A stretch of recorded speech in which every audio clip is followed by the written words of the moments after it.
Vamos então retomar, queridos irmãos. Vamos de novo então para o capítulo 9. Capítulo 9 do livro de Hebreus. E vamos fazer uma leitura desses versos 16 até o verso 22, como um preâmbulo para a seção mais central, a parte mais central desse capítulo, que está de 23 a 28, a parte final. Mas para que não percamos essa linha de argumento do autor, vamos ler esses versos também, porque sem dúvida são importantes. Depois do que nós já falamos na primeira sessão, ele vai dizer assim, verso 16 do capítulo 9. Porque onde há um testamento ou uma aliança, é necessário que intervenha a morte do testador.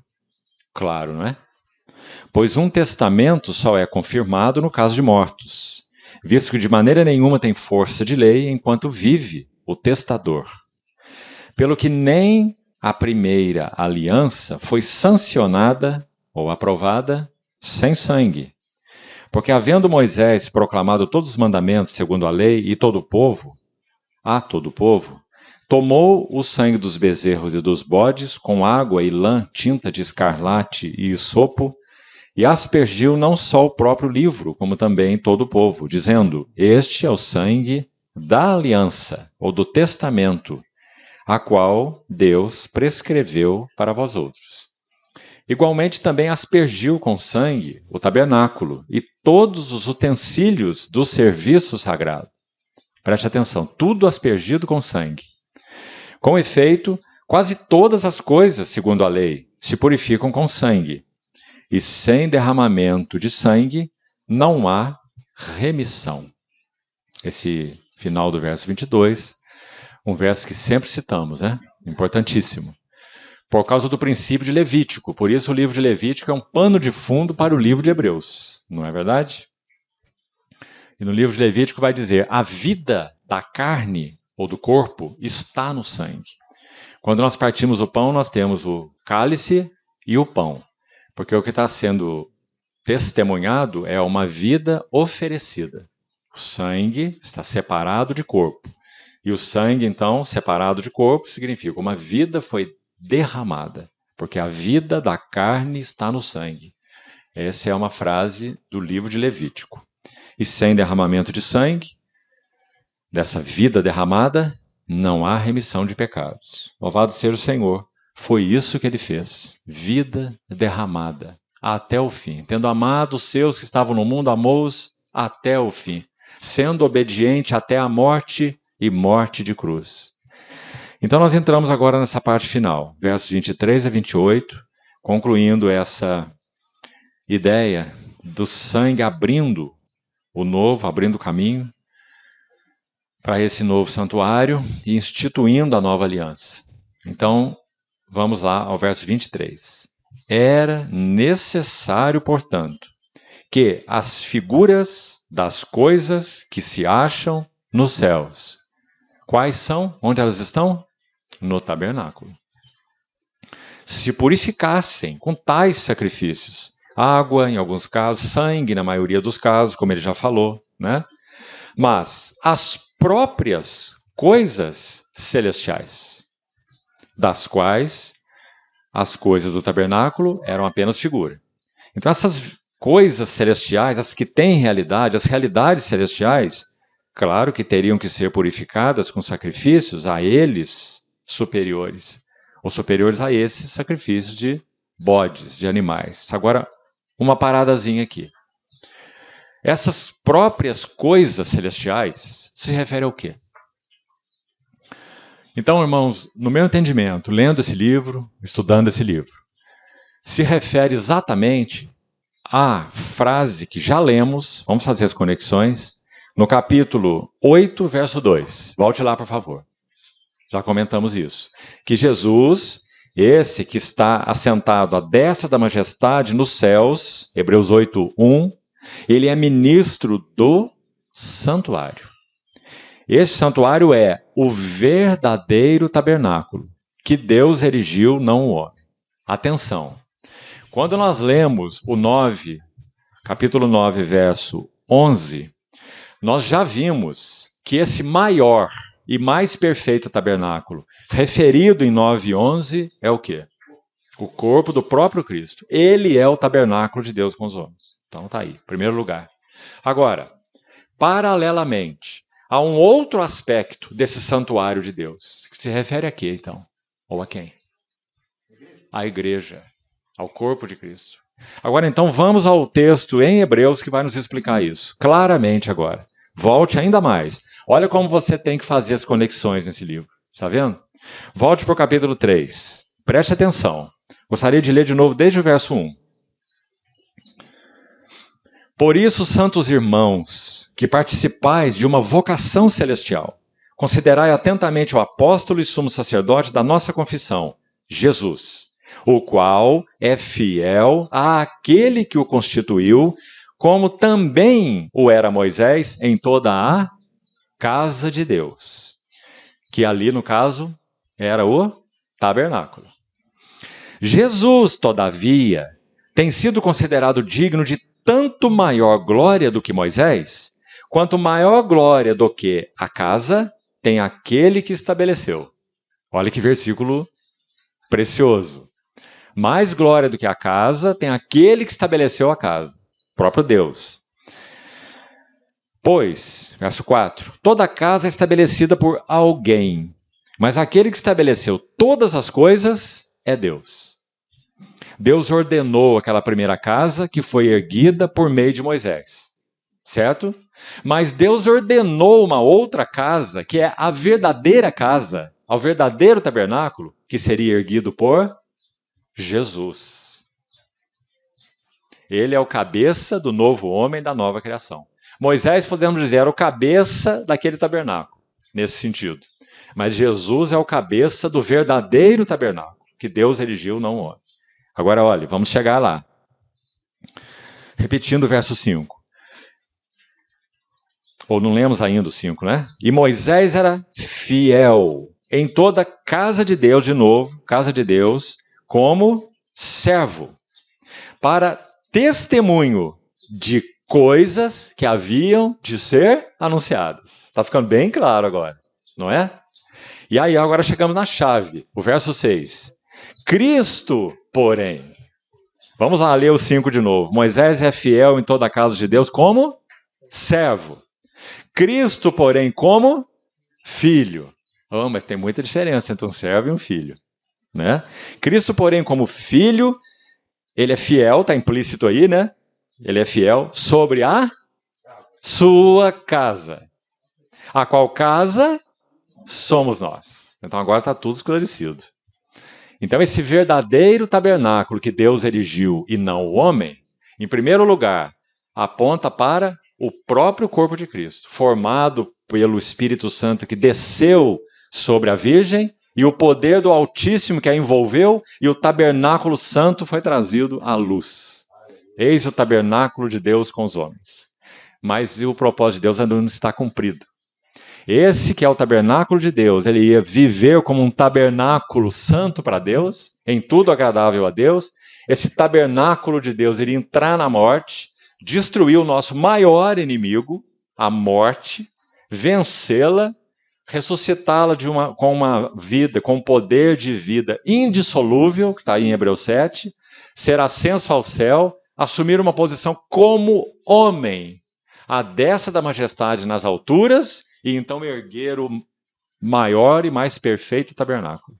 Então ele iria como cabeça, na palavra de Hebreus 3,6, o filho sobre a sua casa. Ele iria ministrar para essa casa. E nós já vimos o que ele iria ministrar. Vamos recordar? Purificação dos pecados. Porque ele derramou seu sangue. E sem derramamento de sangue não haveria remissão. Então só ele pode ministrar purificação de pecados. Só ele pode ministrar vida e poder. Imprimirei nas suas mentes minhas palavras, e nos seus corações inscreverei. E só ele, de novo, poderia ministrar conhecimento espiritual de Deus, porque só ele conhece a Deus. Ele não falou isso? Ninguém conhece o Pai, senão o Filho. Ninguém conhece o Filho, senão o Pai. E ele veio compartilhar conosco, tornou possível compartilhar conosco o seu conhecimento de Deus. O conhecimento que o Filho tem do Pai é absolutamente pleno, perfeito. E agora ele está ministrando o conhecimento de Deus para a casa de Deus, que somos nós. Filho fiel sobre a sua casa, a qual casa somos nós. Meus irmãos, saber que isso é nosso de uma maneira tão exclusiva, porque é exclusivo mesmo. É aberto a todos que quiserem e receberem o Senhor e se entregarem a Ele, como já falamos. Mas até que façam isso, está fechado para eles. Não é? Mas para nós não. Assim como Jesus teve um céu aberto sobre ele, pense sobre isso também. Quando ele ascende ao céu, ele teve um céu aberto sobre ele como homem. Quando ele ascende ao céu como cabeça exaltado da igreja, ele está garantindo que o seu corpo, a sua casa, também terá um céu aberto sobre ela. E esse é o nosso maior privilégio. Por isso, quando é escrita a carta à Laodiceia, esse detalhe é mencionado. O Senhor fala, vocês têm pouca força, mas têm perseverado, não negaram o meu nome. Eis que tenho posto diante de ti uma porta aberta, que ninguém pode fechar. Graças a Deus, porque sobre nós temos em Cristo céus abertos. Para conhecermos a Deus realmente, como Ele é, nosso Deus. Eu serei seu Deus, eles serão meu povo. O que temos que fazer para isso? Qual é o nosso lado? Já temos falado bastante sobre ele. Resposta, aplicação, entrega, conhecer o nosso Deus na sua palavra. Como que nós conhecemos Deus? Como que nós conhecemos uns aos outros? Como que nós conhecemos nossas esposas? Como que nós conhecemos nossos filhos, nossos irmãos? Comunicação. Palavra, fala, ouve. Sobretudo ouve, né? Quer conhecer bem o outro, ouve muito ele, fale pouco. Deixa ele falar. À medida que ele vai falando, ele vai se dando a conhecer. Não é? Sejam coisas boas, sejam coisas ruins. Mas de qualquer maneira sai. Não é? Então é assim que nós conhecemos a Deus. Deixemos que ele fale. Havendo Deus falado muitas vezes, muitas maneiras, um pouquinho aqui, um pouquinho lá, um pouquinho acolá, mas agora não mais. Acabou essa dispensação. Deus nos falou em um filho. Essa é a palavra na língua original. Em um filho. Significa que na medida que vemos o Filho, conhecemos o Filho, entramos mais nas belezas, riquezas, glórias, virtudes do Filho, nós estamos conhecendo a Deus, porque o Filho é Deus. Então ele nos garante o conhecimento espiritual de Deus. É isso que ele ministra.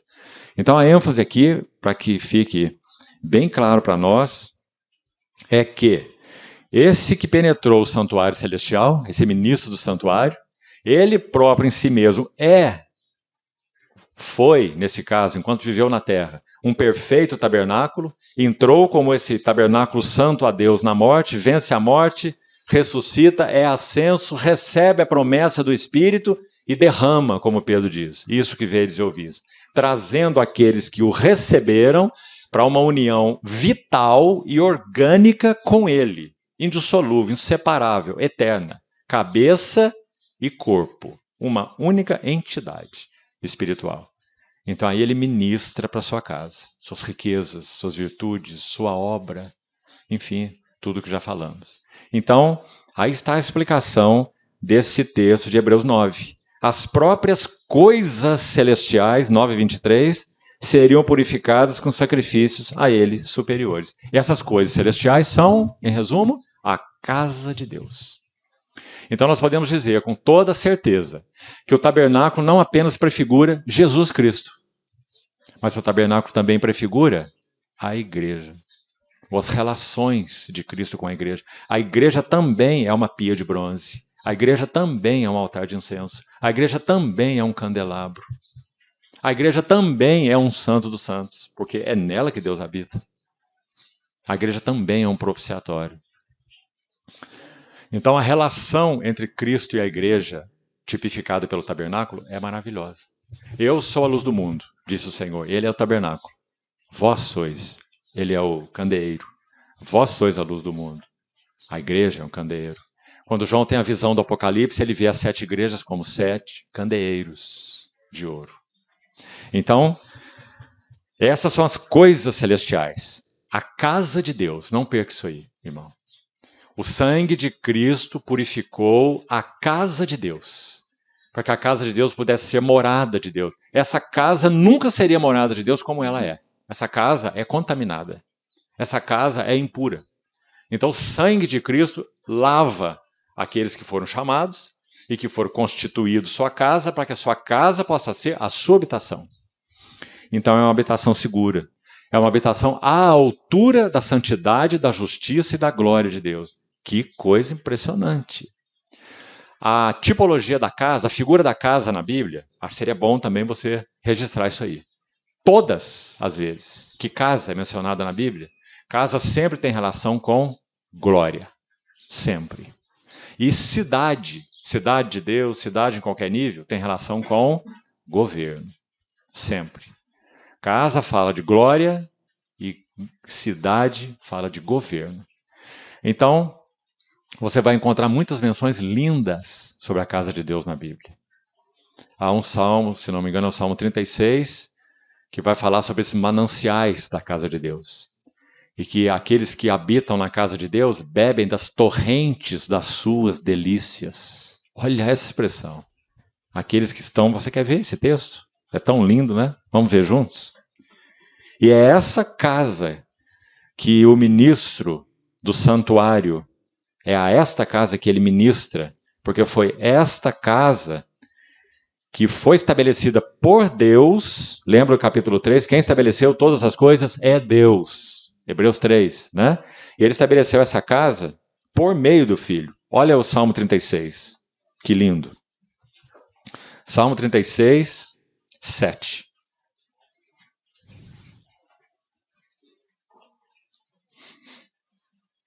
Como é preciosa, ó Deus, a tua benignidade.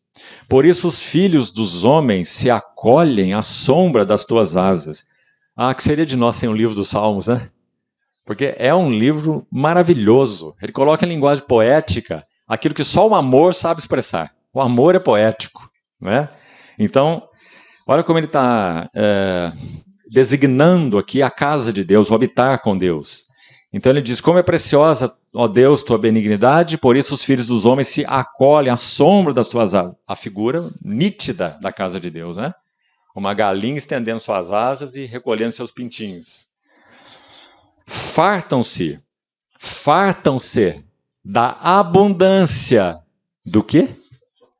Da tua casa. Meus queridos irmãos, nós somos casa de Deus. E nós vivemos como casa de Deus 24 horas por dia.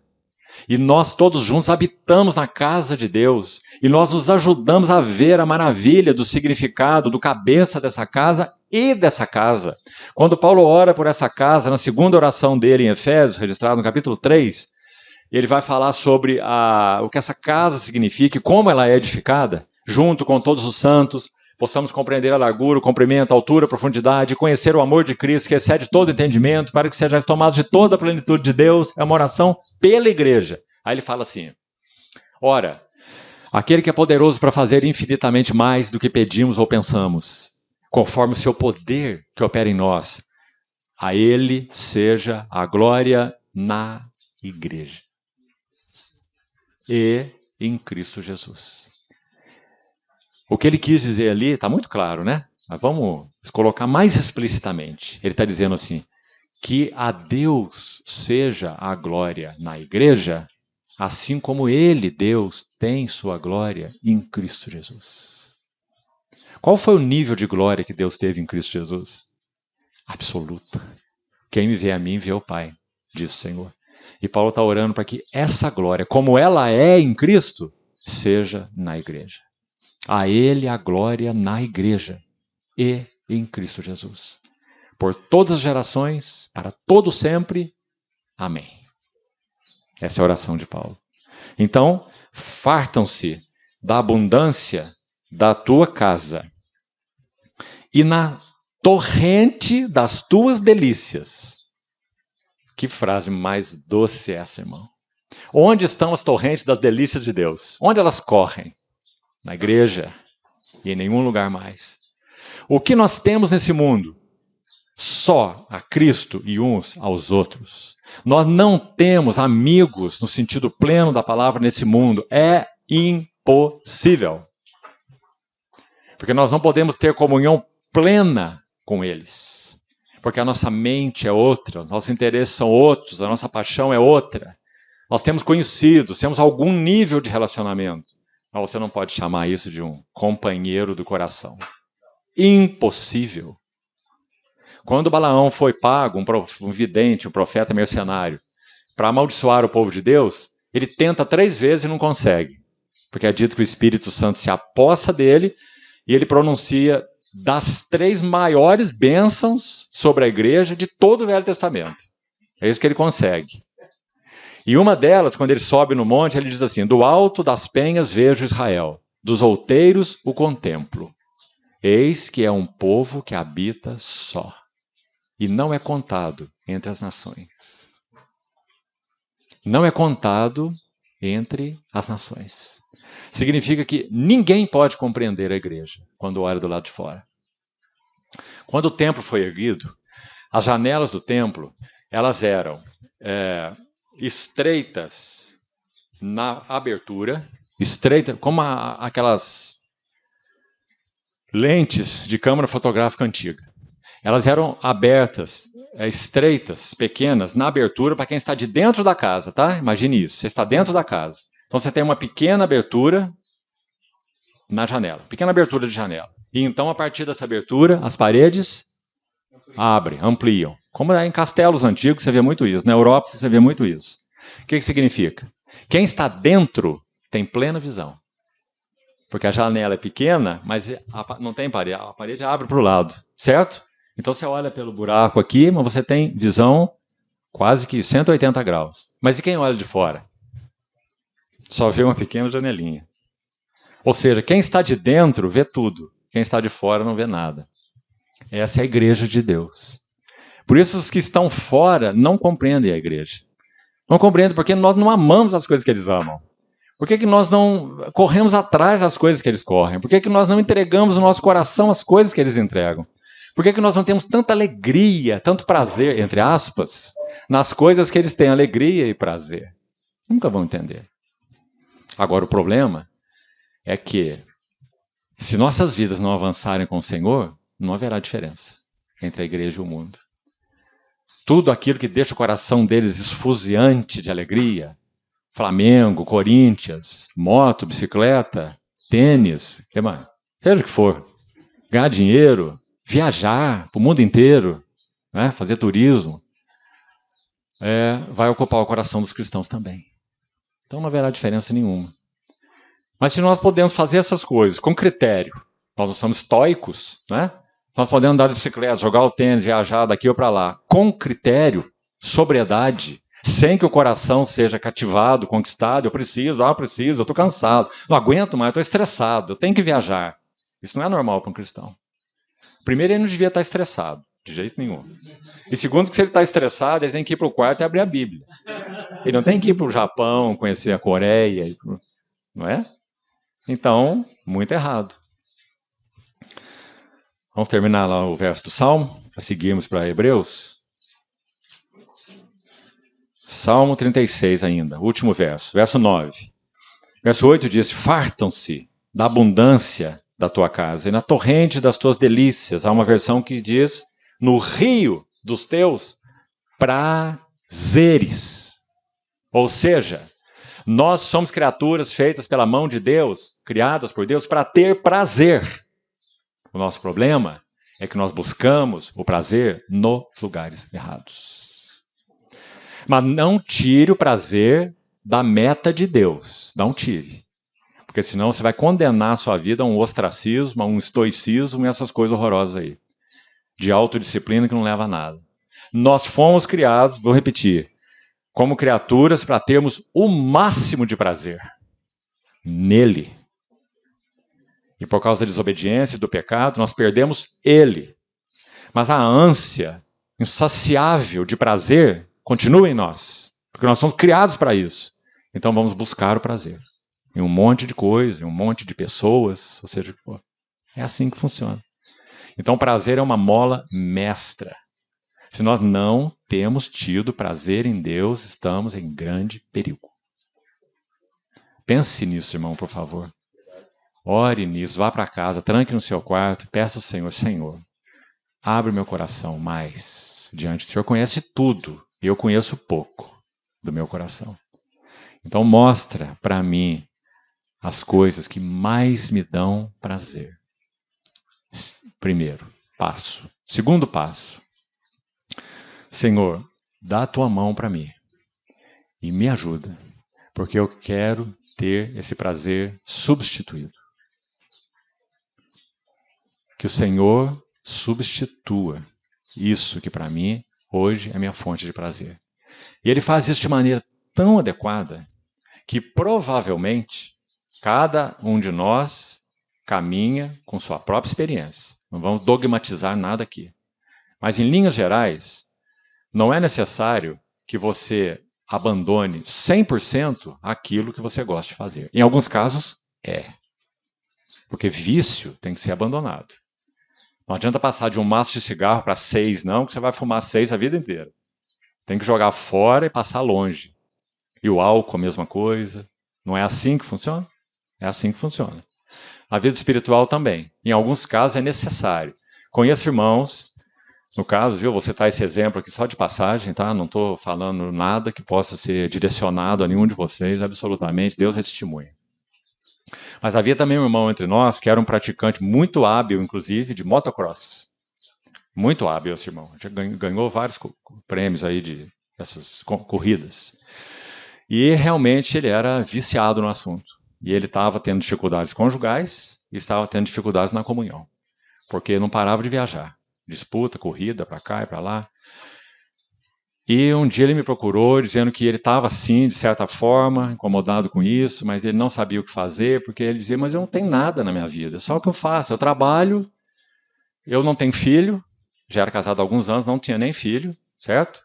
Já tinha aí, pelo menos, quando isso aconteceu, uns 12 anos de casado. Não tem filho, não tem filhos até hoje, esse casal. E minha esposa trabalha então fora, nós não temos filhos para cuidar, ela tem a profissão dela, trabalha um curso normal, diário de trabalho, de segunda a sexta, e eu faço o quê? Então a diversão que eu tenho, o meu lazer é a moto, é as corridas. Mas ele, por ser um cristão, tinha esse incômodo no seu coração. Mas não via necessidade nenhuma de regrar isso, em nenhum sentido. O que aconteceu? Numa das corridas, ele sofreu um acidente, como é tão comum, fraturou a perna, fratura exposta, e ele teve que ficar meses e meses entre cirurgia e reabilitação. Esses foram os meses que o Senhor tomou, então, para colocá-lo na prateleira, no forno, e falar ao coração dele. A partir daí, ele não retornou mais aos campeonatos, às corridas, à prática, como um atleta da área, mas hoje ele usa a sua moto para trilhas e passeios e coisas mais normais e mais regradas. Isso trouxe um benefício imenso para a vida conjugal dele e um benefício enorme para a comunhão dele com os irmãos. Porque as corridas são nos finais de semana. Então ele não conseguia estar presente a quase nenhuma reunião. E o que o Senhor fez então? Pela graça dele. Ele fez como o pastor faz com a ovelha, que é a fura-cerca. Ele quebrou a pata da ovelha, mas ele faz o quê? Agora você se vira, ó. Você é indisciplinado, cabeça dura, agora vai mancando. O pastor não faz assim. Ele quebra a pata e carrega no colo, até que ela se restabeleça. Ele vai andar por ela, porque se deixar ela morre, não tem nenhuma chance. Uma ovelha grávida morre.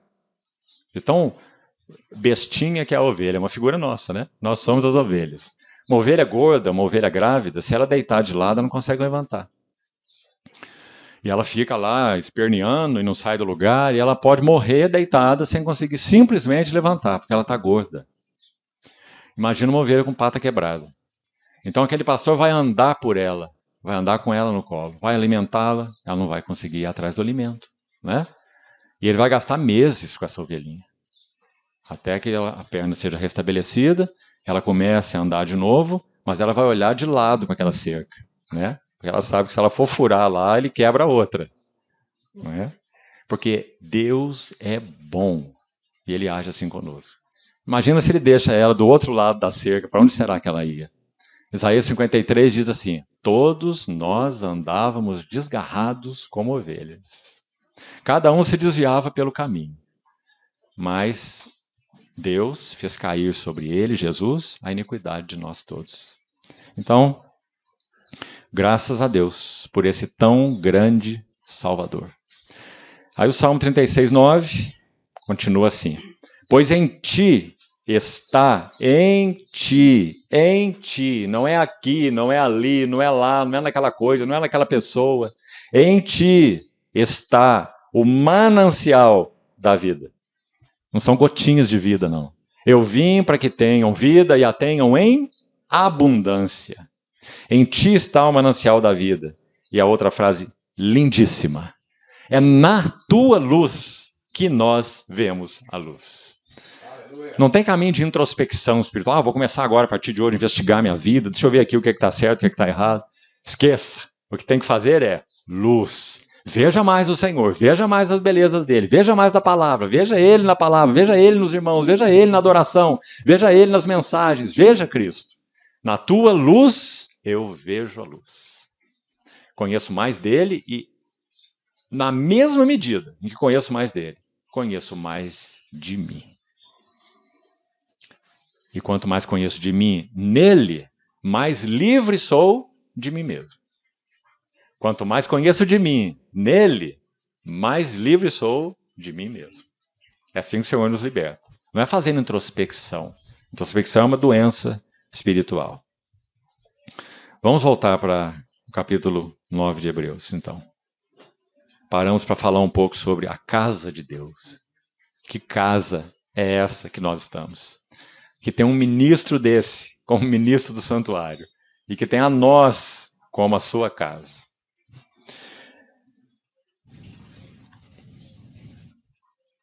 Verso 24. Porque Cristo não entrou em santuário feito por mãos, o tabernáculo. Figura, ou o templo, né, no templo de Jesus. Figura do verdadeiro, só uma figura. Porém, aqui estamos, olha. Porém, Cristo entrou no mesmo céu. Céu? Será que é isso? Será que é esse azul aí que nós estamos vendo? Aquele um ambiente sobre as nuvens? O que será que é isso? Onde fica o céu? Está explicado no próxima frase. Ele entrou no céu para comparecer agora, é um agora eterno, por nós, graças a Deus, diante de Deus. Então aqui na linguagem de Hebreus, o que é o Santo dos Santos? Onde está o Santo dos Santos? O Santo dos Santos é o céu. Agora, o que é o céu? O céu, na linguagem de Hebreus, é a presença imediata de Deus. Gostaria muito que você guardasse essa frase aí. Porque ela explica o que é o Santo dos Santos. É a presença imediata de Deus. Então agora vamos pensar. Jesus é um homem, vive como homem, é um varão aprovado por Deus. Há algumas reuniões atrás nós falamos sobre a ascensão de Cristo. Você está se lembrando? O Salmo 24, levantai a porta as vossas cabeças. Os anjos como que dizendo, abram as portas, ele está chegando.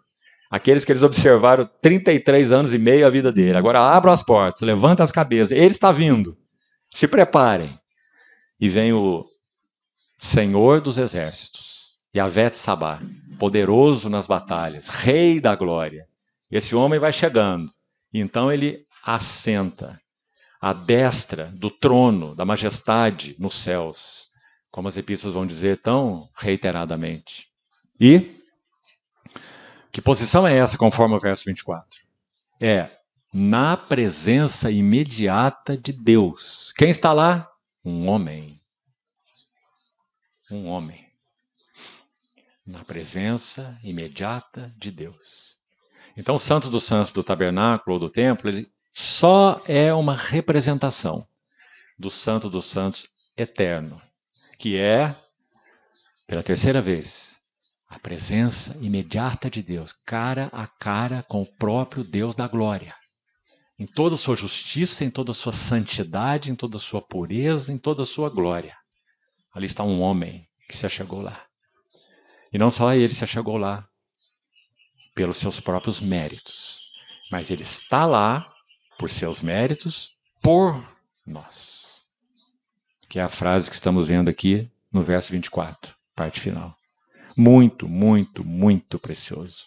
Por nós. Aí vamos lembrar do capítulo 6? Âncora da alma.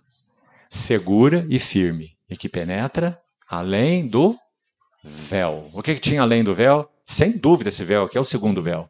É o véu que antecede o Santo dos Santos. O que tinha além do véu? Arca da Aliança. Só esse móvel. Com a tampa dela, propiciatório, onde se manifestava a Shekinah, glória de Deus. Então, tinha isso tudo lá. E já era impressionantíssimo. Ninguém entrava lá. Só o sumo sacerdote uma vez por ano. E se ele entrasse sem sangue, suicídio. Porque como ele poderia se apresentar sem sangue, baseado no que ele era, nos seus méritos? Então ele entrava com sangue e entrava com incenso. E havia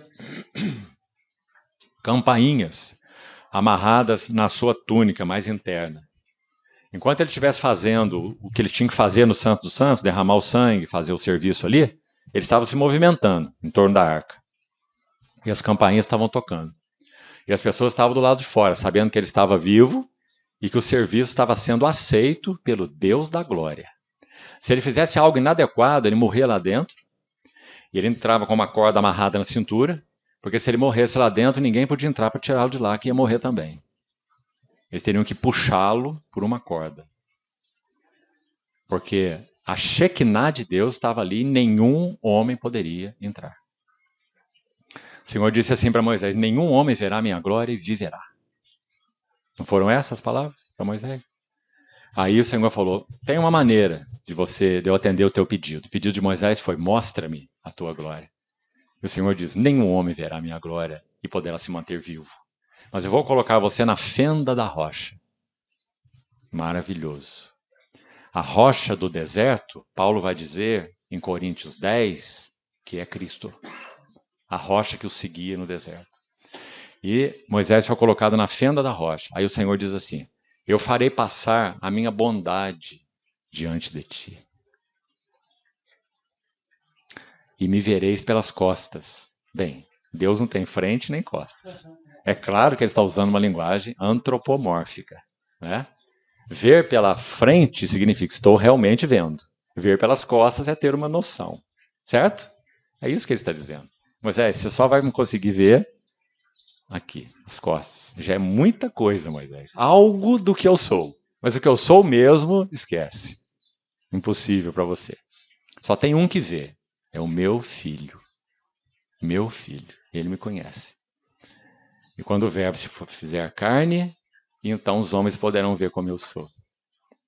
Exatamente como eu sou. Quem me vê a mim, vê o Pai.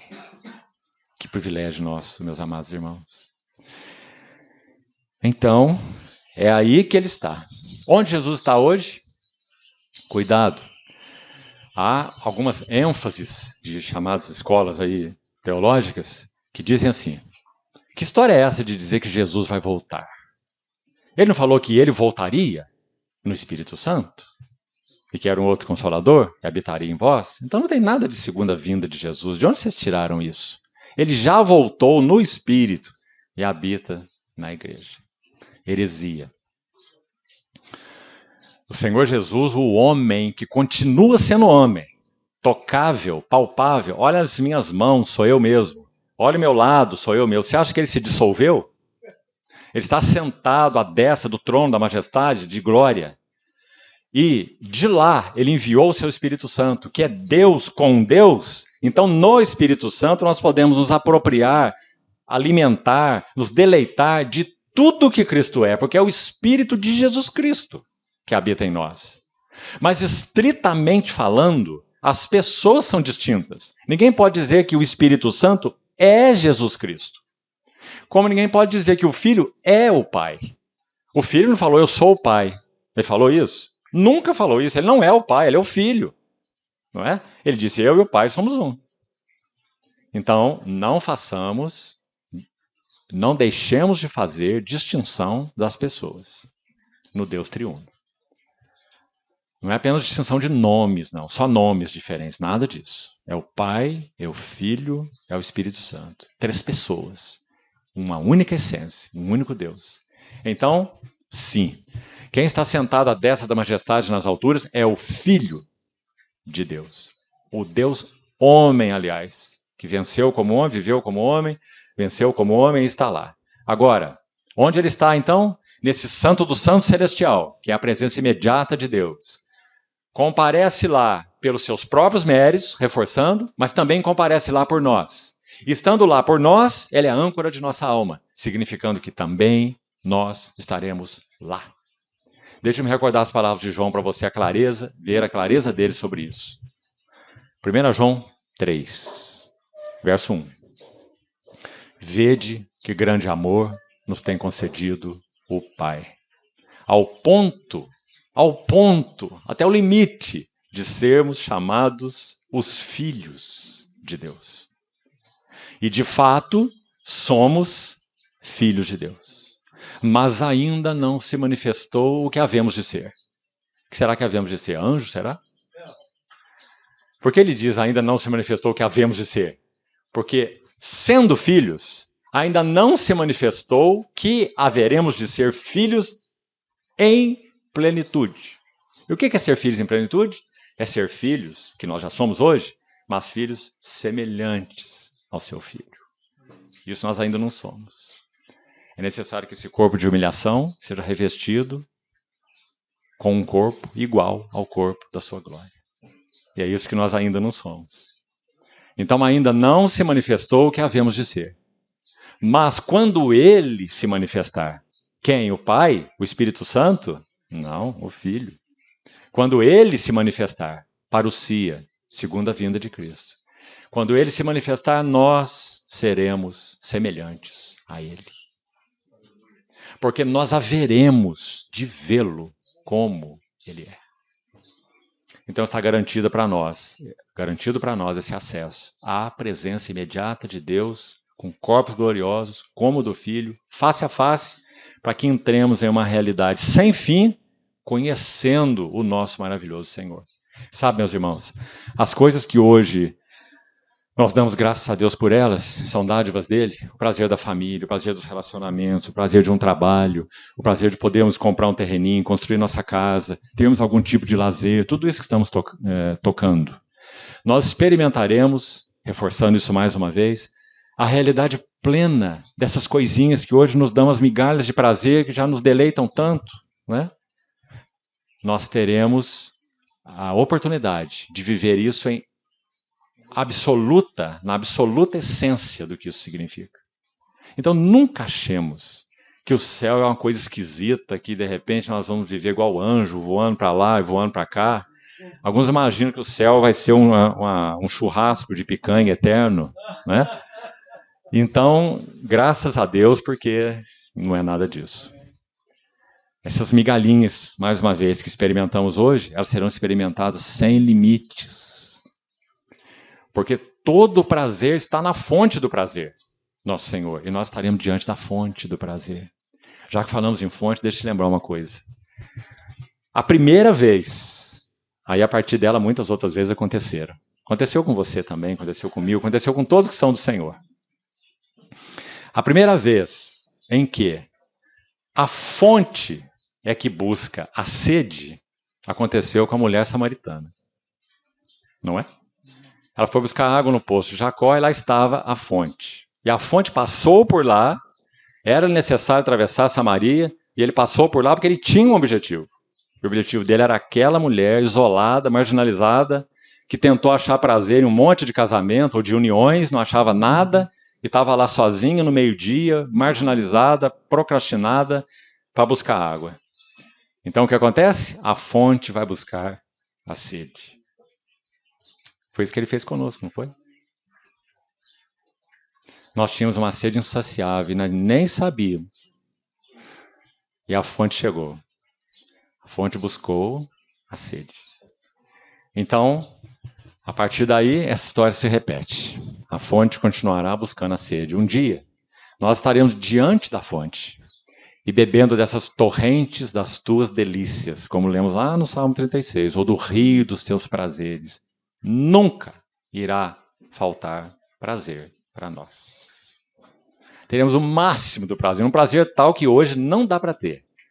Se o Senhor dissesse assim, eu resolvi, eu vou abrir os céus e vou dar para você todo o prazer que você vai ter quando chegar aqui comigo. Não dá. Vai estourar o vaso. Então, meus irmãos, quando John Owen, um dos irmãos que viveu durante aquele tempo chamado dos puritanos, século XVII, início do século XVII, ele estava também já mais idoso, na sua jornada com o Senhor, ele escreveu muitas obras. E algumas são muito lindas. E outras você tem que ler com mais cuidado, porque ele era bastante reformado, calvinista nas suas posições. Mas são obras muito lindas de John Owen. Inclusive uma sobre comunhão com Deus Trino. Uma linda obra, se chama Comunhão com Deus Trino, ou do Deus Trino. Mas a última obra que ele escreveu chama Meditações sobre a Glória de Cristo. E ele não concluiu. Ele partiu para o Senhor antes. E um dos itens, a original está em inglês, mas há um extrato, um resumo, uma compilação em português. Chama A Glória de Cristo. É editada pela editora PES, Publicações Evangélicas Selecionadas. Você ainda deve encontrar esse livreto em edição. A Glória de Cristo, de John Owen. E ele diz, nesse livrozinho último, que o alvo da vida cristã é meditar sobre as glórias da pessoa de Cristo. E que nós cristãos faríamos muito bem se nós meditássemos um pouco mais sobre a morte. Interessante, não é? Parece uma coisa fúnebre, não é? Meio macabra. Por que meditar sobre a morte? Porque para nós que somos dele, a morte, a passagem dessa vida física, a morte foi feita em Cristo uma mensageira de bem-aventurança eterna. Porque tragada foi a morte pela vitória. Isso já é verdade hoje. Será plenamente verdade quando o Senhor se manifestar do céu e os que estiverem vivos verem isso, ao terem seus corpos corruptíveis transformados em corpos incorruptíveis. 1 Coríntios 15. Você já pensou nisso?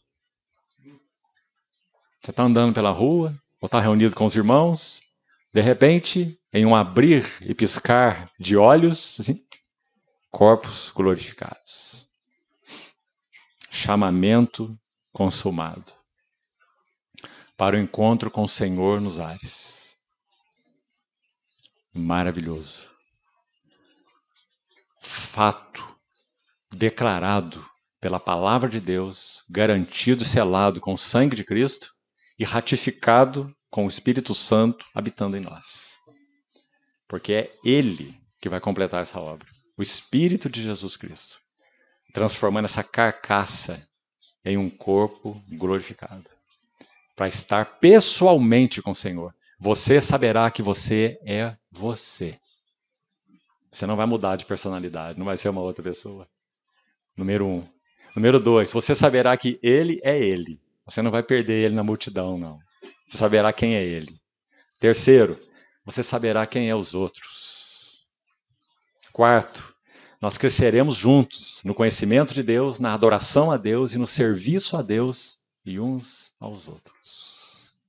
Porque os seus servos o servirão e contemplarão a sua face, e nas suas frontes estará escrito o nome dele. E no meio da cidade estará o trono de Deus e do Cordeiro, e nunca mais haverá qualquer maldição.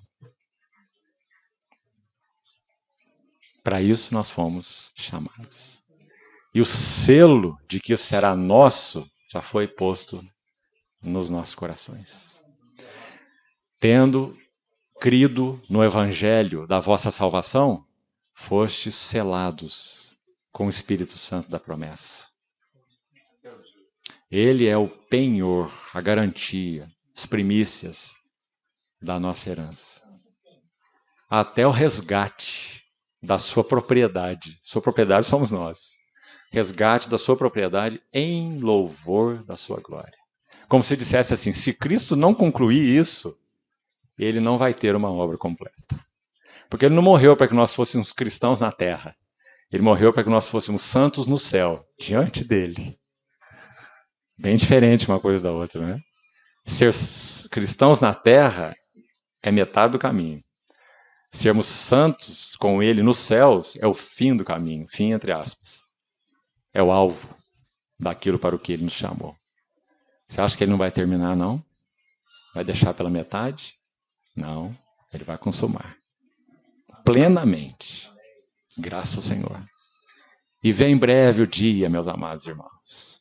Esse mundo não tem mais para onde ir, não tem caminho. O caminho para o mundo está fechado.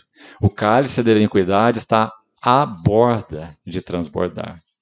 A medida da iniquidade dos amorreus. O homem da iniquidade está prestes a se revelar. Esse que o mundo está gemendo por ele, para que ele venha, para que ele acabe com essa coisa de cristianismo, com essa coisa de família cristã, com essas ideias de Bíblia e etc. O homem da iniquidade, o filho da perdição. É esse que o mundo está gemendo para que ele venha, para que resolva os problemas da terra. Um líder político, único, mundial, salvador da pátria. E ele virá. Mas a nossa expectativa não é vê-lo antes de ver o Senhor. É ver o Senhor primeiro. Que o Senhor nos tome para ele primeiro. Para isso, tem que haver, necessariamente, um clamor maranata, mais sério e mais profundo nos nossos corações. Não é um maranata, mas espera, Senhor, estou terminando de construir meu apartamento. Na hora que eu mudar para lá, vai ter uma banheira de hidromassagem de 3x3. Preciso entrar nela. Eu estou no apartamento apertadinho, Senhor. Espera um pouquinho mais. Depois que eu estiver lá na minha banheira, aquela água quente, o Senhor pode voltar. Eu preciso casar, Senhor. Eu nunca tive mulher na minha vida. Estou aguardando. Estou com 20 anos. Não dá mais. Eu quero muito me casar. Espera um pouquinho. Deixa eu experimentar. Pequenos, fúteis, prazerezinhos. Quando ele vier, nele, nós teremos essas coisas em uma potência maiúscula. Graças a Deus, irmãos. Ele nos selou com o Espírito Santo da promessa, e esse Espírito Santo é a garantia da nossa herança até o resgate da sua propriedade, em louvor da sua glória. Vamos terminar esse capítulo para almoçarmos. Verso 24, então, é que acabamos aí de considerar algumas coisas sobre ele. Jesus comparecendo no mesmo céu pelos seus méritos, mas também agora por nós, diante de Deus. É a frase que resume o que é o Santo dos Santos Celestial. Diante de Deus, a presença imediata de Deus. E nem ainda ele, Cristo, veio se oferecer a si mesmo muitas vezes como sumo sacerdote. Cada ano entra no Santo dos Santos com sangue alheio. Ora, neste caso, seria necessário que ele tivesse sofrido muitas vezes desde a fundação do mundo. Agora, porém, ao se cumprirem os tempos, na linguagem de Paulo em Gálatas 4, vindo, porém, a plenitude do tempo, Deus enviou seu Filho, nascido de mulher, nascido sobre a lei, para resgatar os que estavam debaixo da lei, a fim de que recebêssemos a adoção de filhos. E porque vós sois filhos, Deus enviou aos vossos corações o Espírito do seu Filho, que clama, Abba, Pai. Meus irmãos, o judeu nunca, o povo da velha aliança, nunca se referia a Deus como Pai. Nunca se referiam a Deus como Yahvé. E essas 4 letras do tetragrama impronunciável foi perdida entre eles. Ninguém entre eles hoje sabe pronunciar o nome de Deus. Esse tetragrama, 4 letras, são 4 consoantes, impronunciável. E eles usam o nome Javé, Yahvé, mas essa não é a pronúncia original. Esse nome é impronunciável. Quando eles iam fazer cópias da lei, eles trocavam de pena, de caneta, para escrever o tetragrama. Yahvé. Tinha uma pena só para isso. Aí pegava a outra pena para continuar escrevendo o resto do texto. Então, esse Deus, esse Yahvé eterno, foi aquele que nos chamou para habitar com ele, de tal forma que nós poderíamos olhar para ele e dizer, Abba, que significa papaizinho. O que você acha disso? Os judeus não se atrevem nem a chamá-lo de Deus. Aliás, li uma certa vez que em obras que rabinos iam escrever, eles não usavam o nome Yahvé. Não escreviam no livro deles. Tinha só na Torá, só nos textos proféticos, Torá e os textos proféticos. Ali sim, porque são textos inspirados. Mas se um rabino fosse escrever uma obra, ele não podia escrever Yahvé. Para se referir a Yahvé, ele escreveria os céus. Por exemplo, numa frase assim, todos nós precisamos temer os céus. Compreendeu? Ao invés de temer Yahvé, eles não ousavam escrever o nome Yahvé num livro, num papiro. Tão santo, tão distante, tão sublime eles consideravam. Aí vem o nosso Senhor Jesus. Ouça bem, e diz assim, vós orareis assim. Primeira palavra, Pai. Nosso, que estás nos céus. Santificado seja o teu nome. Venha teu reino. Seja feita a tua vontade aqui na terra, assim como ela é feita no céu. E a esse grande Yahvé, nosso Pai, nós pedimos pão para cada dia, nos dá, para que nós não morramos de fome e possamos cumprir teu propósito. Não é para encher um celeiro de pão. E se for pouco, destrói, constrói mais 3 celeiros e enche de pão também. Não é? Naquela parábola que o Senhor contou. Pão nosso, de cada dia, nos dá hoje. Sustento de vida física. Mas também perdoa as nossas dívidas. Sustento da vida espiritual. Sem perdão, sem vida espiritual. Perdoa as nossas dívidas. Assim como nós temos perdoado aos nossos devedores. E não nos deixes, não permitas que caiamos quando tentados. E finalmente, livra-nos do maligno. Não só do mal abstrato, mal geral, mas maligno. Livra-nos do maligno. Pois teu é o reino, o poder e a glória para sempre. Mas a primeira palavra é Pai. Ah, meus irmãos, que bênção inigualável. Ele é nosso Pai. Jeová Jiré é o Elion. Nosso Paizinho.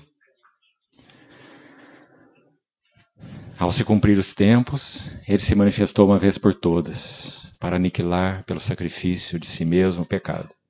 E assim como aos homens está ordenado morrerem uma só vez.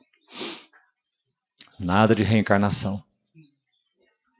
Morrerem uma só vez. E depois disto, o juízo.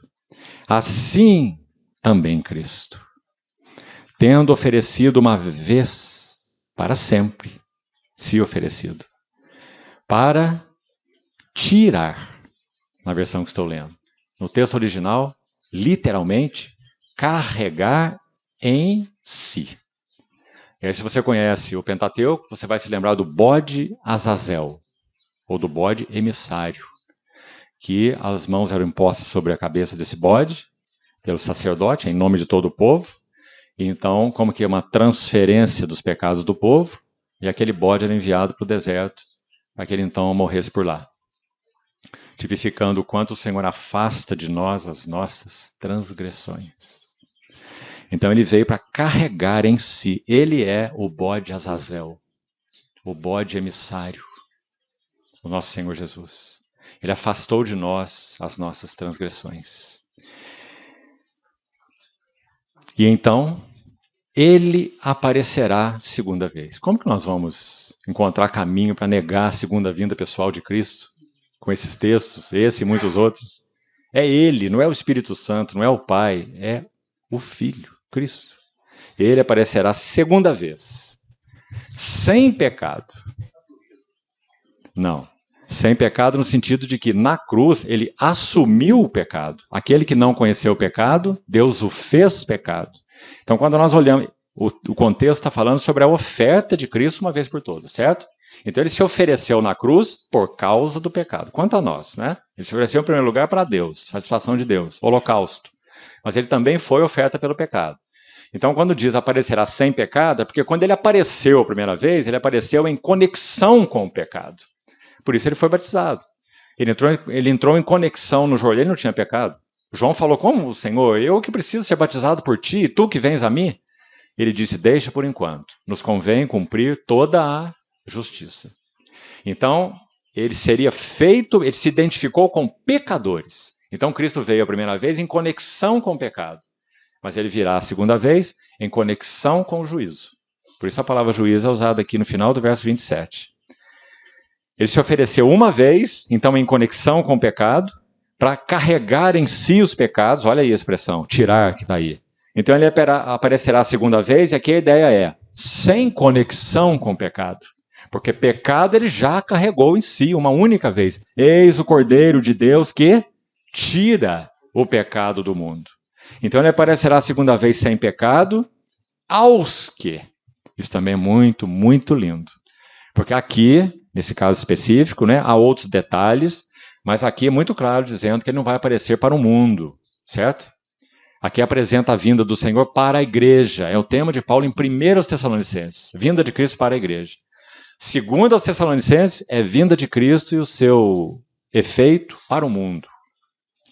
Para a igreja, 1 Tessalonicenses, para o mundo, 2 Tessalonicenses. Então ele aparecerá a segunda vez sem pecado para quem? Aos que o aguardam, para a salvação.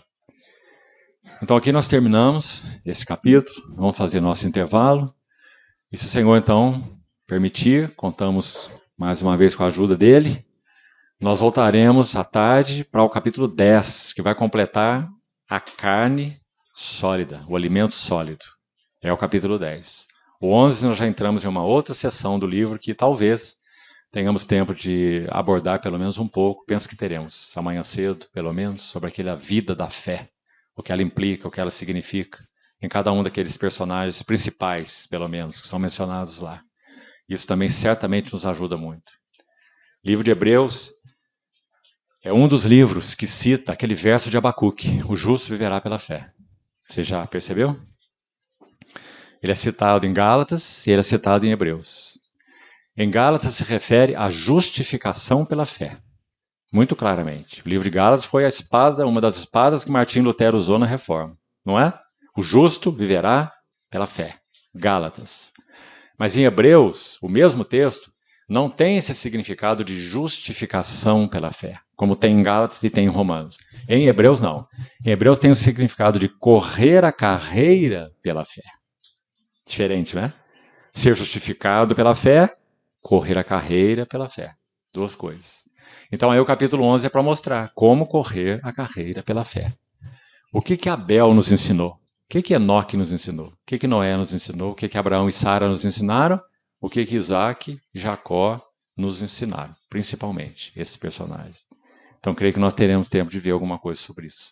Para sermos encorajados a correr a carreira da fé. Como eles correram antes de Cristo. Nós corremos depois de Cristo. Nós temos algo infinitamente superior ao que eles tiveram. Então vamos orar, concluímos aqui.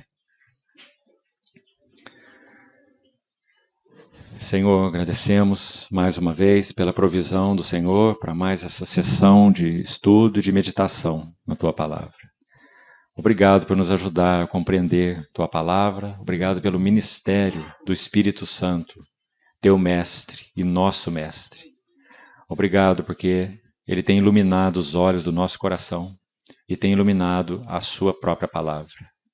Obrigado porque bebemos dela, Senhor, e também comemos dela, como um pão único, um pão precioso.